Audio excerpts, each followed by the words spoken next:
Hotel commander भव्य उद्घाटन समारंभ. मोहोळच्या हॉटेल व्यवसायात सोनेरी मुकुट.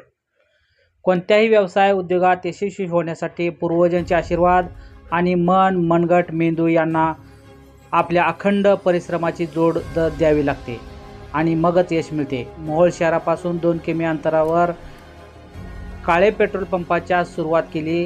जिद्द चिकाटीच्या जोरावर तो व्यवसाय सांभाळून आज हॉटेल कमांडर या व्यवसायाची नव्याने सुरुवात होत आहे.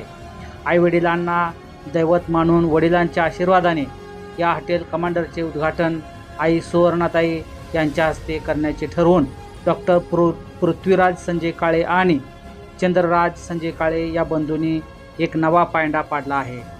या हॉटेल कमांडरमध्ये आपल्याला स्वादिष्ट जेवणाची सुरुवात पौष्टिक सलाडने होते, तर सूप, रायता, चायनीज, तंदूर हे पदार्थ तर आपल्याला देतो.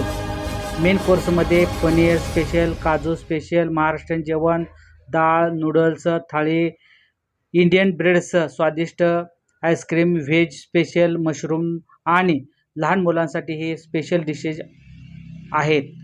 हॉट आणि कोल्ड ड्रिंक्स यांचीही उपलब्ध असल्याची माहिती डॉक्टर पृथ्वीराज काळे आणि चंद्रराज काळे यांनी दिली. या नव्याने सुरू होत असलेल्या हॉटेल कमांडर उद्घाटन दिनांक 22 फेब्रुवारी 2026 रोजी सायंकाळी ठीक 6:15 वाजता होणार असल्याची माहिती डॉक्टर पृथ्वीराज काळे यांनी दिली. त्यांनी सर्व नागरिकांना आवाहन केले की या कार्यक्रमासाठी उपस्थित राहून हॉटेल कमांडरच्या व्यवसायासाठी शुभेच्छा देण्याचे आवाहन यावेळी पृथ्वीराज काळे आणि चंद्रराज काळे यांनी केले आहे. लाईव्ह महाराष्ट्रासाठी राजू साखरे, मोहोळ, सोलापूर.